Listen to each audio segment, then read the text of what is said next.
Hey, welcome everybody. I'm Ray Lucia Jr., CEO of Lucia Capital Group. And today we have a very special guest I want to welcome to the show, Lance Helfert. He's the co-author of The Entrepreneurial Investor. He's our portfolio manager here at Lucia Capital Group for the WCAM strategies. And Lance, welcome to the show, buddy. Thank you for having me, Ray. I'm excited. This is an interesting time, so looking forward to chatting about some things going on in the market today. I know. Something a little bit about me and Lance is, I have this jealousy over his hair. I love your hair, Lance. I can't grow it out, but maybe through this whole thing, it'll give me an opportunity to try it.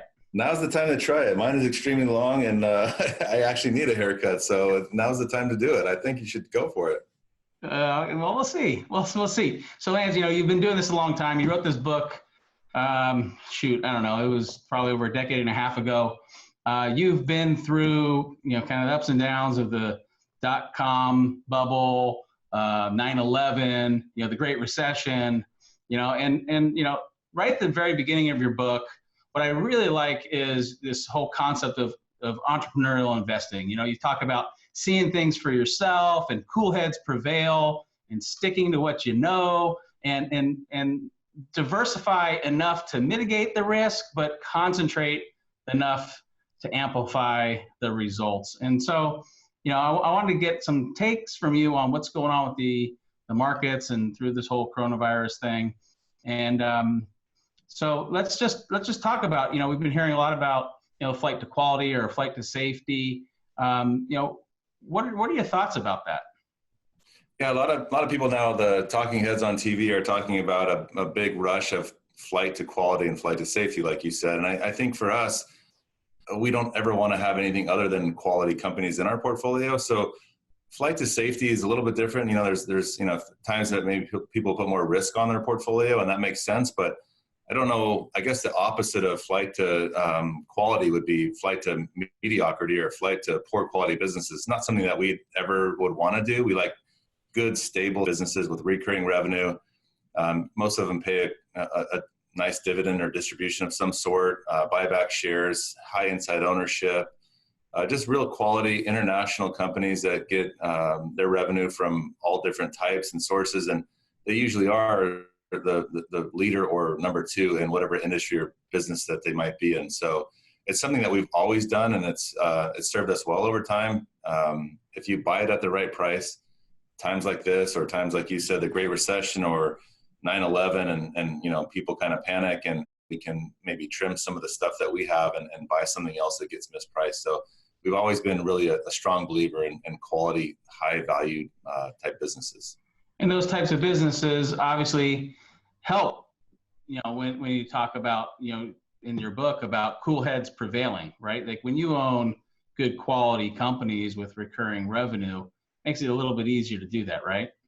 That's right. So when somebody, when people aren't spending as much money and there's a recession or a slowdown of some sort, you still have to buy, tissue and baby wipes and food and Clorox wipes. And so it does allow you to, have a stable business. Like you said, cooler heads prevail. And we're not buying a biotech company that's hoping in 3 years they hit a home run and it's like a lottery ticket, because you never know. If you did that, you need 50 of those type businesses, because some just won't make it. So all stable quality businesses that most people will recognize and we're customers of, and we know what they do and we can analyze it, and well diversified within their own right. So even though we are concentrated, like you mentioned, a company, a good example is Johnson & Johnson. It has consumer business like Band-Aids and Tylenol and things that you buy in CVS or in Walgreens, but then it also has a huge pharmaceutical business. But if it was its independent biotech company, it'd be the largest biotech company in the US. So even though we're concentrated, it's a diversified AAA rated company that pays a dividend for 30 plus years. So yeah, I think you kind of likened it to a mutual fund in a way back when we did our advisor meeting back in January, because of all the different revenue streams create some diversification within that company. And so even though you have a limited number of stocks, I think about a dozen or so stocks in your portfolio, is that correct? Yeah, I think the smallest we've had is maybe 10 and the most is 16 or 17, but right now we're probably around 13 stocks, give or take. So you're right though. I mean, you could have a few small biotech companies, a few small pharma companies, and then some consumer healthcare related businesses. But J&J is one of our largest positions in the portfolio. And so, again, it's whole thought about quality and taking care. They have a motto, and it's they take care of the patient or the customer first, and then their employees, and then shareholders last. But at the end of the day, that's what the shareholder really wants. Right. And so, sticking on this whole topic of diversifying enough to mitigate the risk, but concentrate enough to amplify the results. You said you've been watching a lot of the talking heads, so I imagine you've been seeing the financial TV shows, just like all of us every single day. And they're talking about, active management versus passive management. And so, can you talk about, how you see your concentrated portfolio and how that kind of fits into these concepts? Yeah, absolutely. So this morning on the way here, actually, I'm in the Lucia office, by the way, the conference room here, but they had somebody talking about how Chesapeake hit its 52-week low, and there's lots of energy companies right now that are just getting decimated. Oil now is at $5. I mean, it's not really an accurate, representation of oil because it expires in 2 days, but the oil patch in general and oil companies are just getting just obliterated and decimated here in the U.S. especially. And so when you have a passive strategy and you own the S&P 500, you have the good, the bad, and everything in between. And so you own Chesapeake, you own these small companies that are, not maybe the kind of businesses that you'd want to have. You don't have a choice. So for us to be able to choose the ones that we want to purchase that we feel have good, strong balance sheets, again, quality businesses that are most importantly trading at the right value. I mean, you can find it in a world, let's just say that you loved Amazon, and Amazon trading at times what it is today doesn't mean that you want to buy it just because it's quality. So you always have to look at the value, but you don't get to do that when you're a passive investor. You own everything at every price. And so for us to be active, we can choose the ones that we think are trading at the right value based on their risk profile and their recurring revenue and their earnings and that sort of thing. So again, we've been doing this 20 years. So we've seen those big interruptions in the market, everything from the government maybe not paying their debt and getting downgraded, the U.S. government to, all these issues over the last couple, decades, and the market's been pretty resilient. And this is probably one of the most stressful on the economy that you could imagine. I mean, they're just pumping trillions of dollars in there just as a Band-Aid to get us kind of to the next step of opening. I know, and we're all faring relatively well through this very difficult time. I was thinking as you were talking about owning, index funds, and you take the good, the bad, and the ugly. And since I'm a Lucia, we always try to relate things to like food. So it's kind of like, you wouldn't go into the Baskin Robbins and take a sampling of all 31 flavors and then leave. You go in, you may have a little mint chocolate chip or a little golden metal ribbon, the stuff that you like.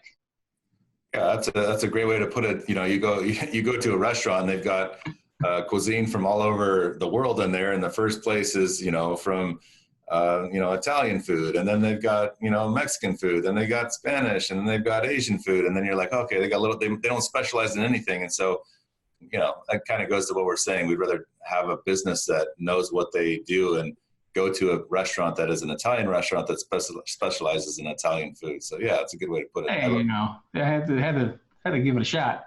So, people have been talking about these talking heads, and is it a U shape or a V shape? The W shape we were talking earlier.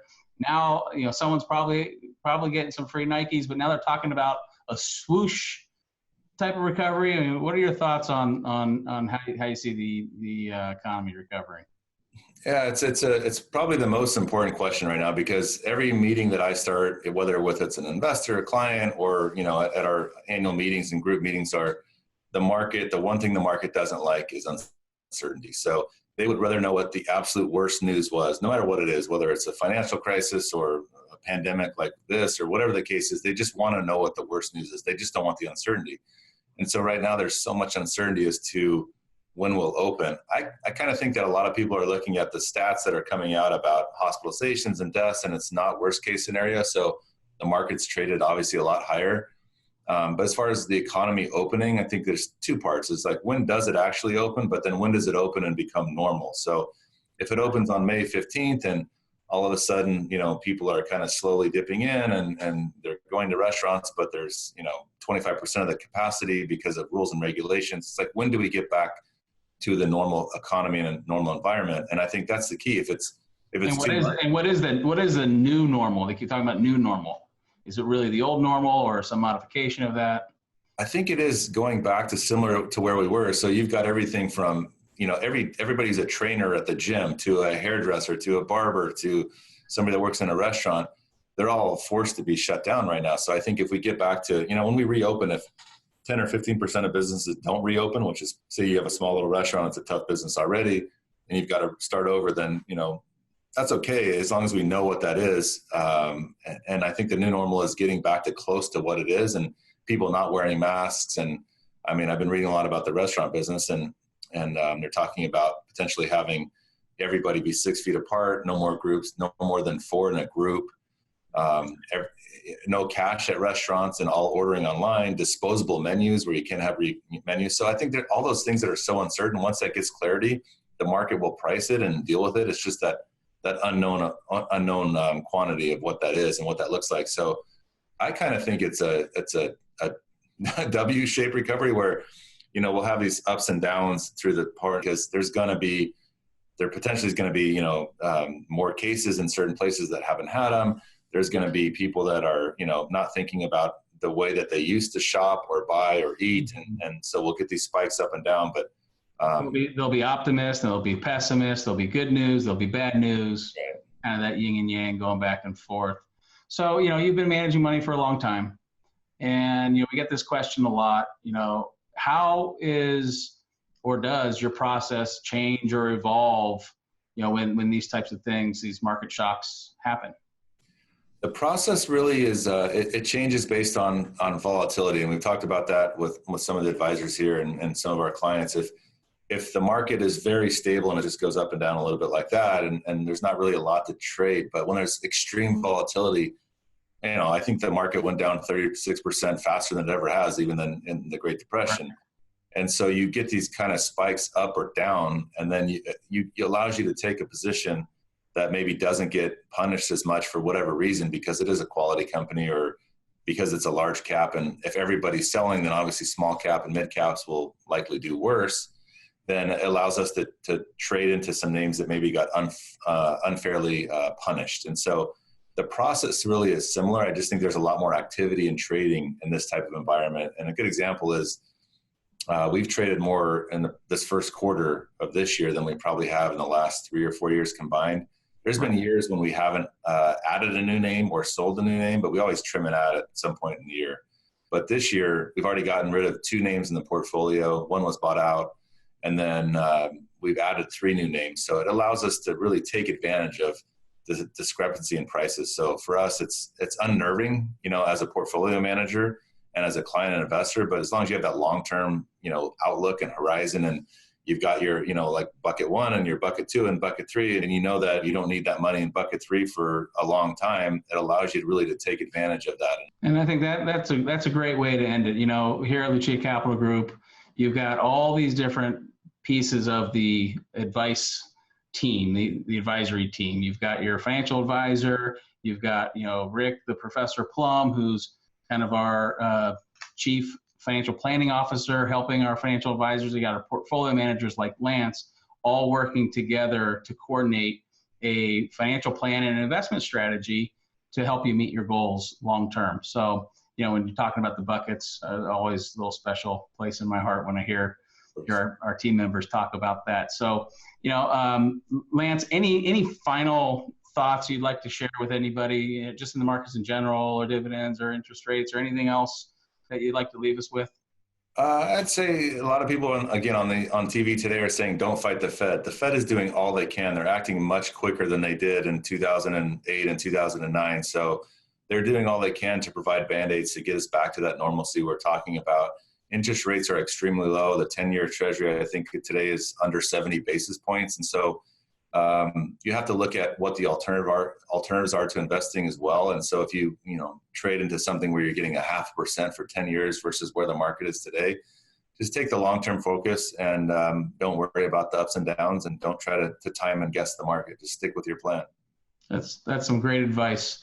Again, thanks to Lance Helfert, portfolio manager of our WCAM strategies, author of The Entrepreneurial Investor, and hope to have you again back on the show soon, Lance. Would love to, anytime. Thanks, Ray. Thanks for everybody for tuning in. I'm Ray Lucia Jr., CEO of Lucia Capital Group. We'll see you next time. Thank you.